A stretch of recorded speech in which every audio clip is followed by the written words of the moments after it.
Asia is sometimes the envy of the West in terms of education. Part of that success is due to the private tutoring industry. South Korea's after-school academies are called hagwons. They're a $17 billion a year industry, and the most popular tutors are multi-millionaires. On a recent visit to the capital of Seoul, we discovered there's a social cost to the Cram culture. Jong Chang is a former top education official in South Korea. He and our translators brought us to the wealthy Daechi-dong area in Gangnam-gu. It's famous. The area is nicknamed Mecca of private education for the 950 hagwons here, housed in high-rise office buildings. This is a busy district for hagwons. Yeah, this is like the biggest hagwon district in Korea, from elementary to high school. After they finish the school, they come here. Nearly every Korean child attends hagwon after school, starting around age 7. Many kids study 9 to 15 hours a day, 7 days a week. Did you attend hagwon? Yeah. What age were you? From when I was about 7 years old. Did you attend hagwon school? Yeah. Can you tell me about it, what you learned and what you thought of it? Not good. Not good? Because of pressure? Yes. Do you think you learned a lot? No. Is it necessary to attend hagwon to get into college?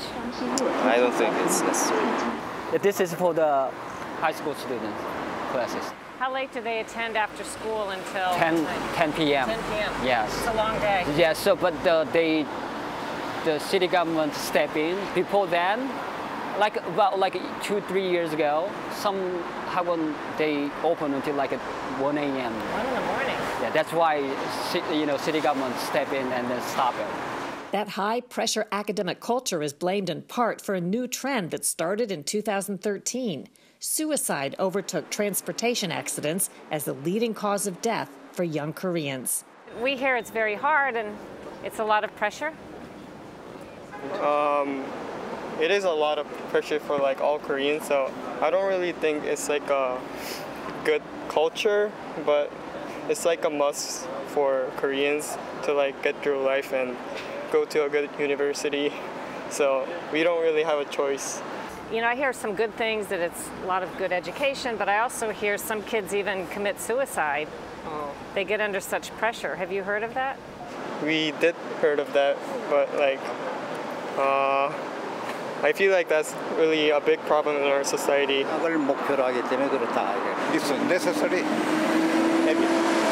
It's one of the necessary evil in here. A few people today told me they feel like it's a necessary evil.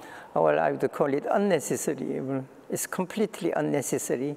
Jong Il-ra is a former South Korean diplomat and now a university professor. What is your opinion of the value of hagwon? I'm very negative. I'm very negative about that. Why is that? Well, it's not education. Well, our job, our profession is educating people. It's different from training people. And what hagwon, or as you called it, academy, so-called academies are doing just sort of cramming a certain type of knowledge which sort of makes them, enable them to pass a certain exam better than the other students, competitive kind of sort of training they are doing. So it's against the whole spirit of education. How has this culture gotten so pervasive in South Korea? I think the whole problem started with rapid economic development of South Korea. People become more competitive, competition for better job, better sort of credentials, so-called better specs. Do you hear stories about, or do you know students who have felt under such pressure that it's been damaging to them? Yes, horror stories, really.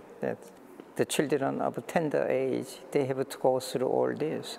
In 2014, South Korean children were found to be the least happy in a study among developed countries.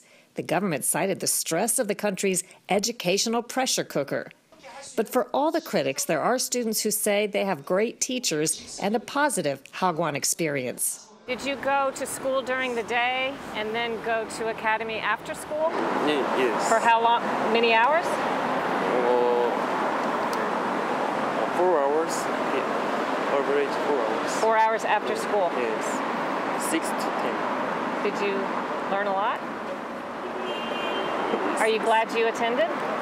Yes, some class is great. Even if they have a really hard, like a long day schedule, but they are still very joyful, and then somehow they kind of find out how to enjoy their life, even if they have a big pressure. That's what's good about those kids in Korea.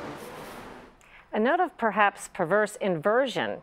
Across Asia, many reformers are pushing to make schools more American, to stress more creative thinking over rote memorization. In America, some reformers are pressing to make schools more Asian because of their score performance.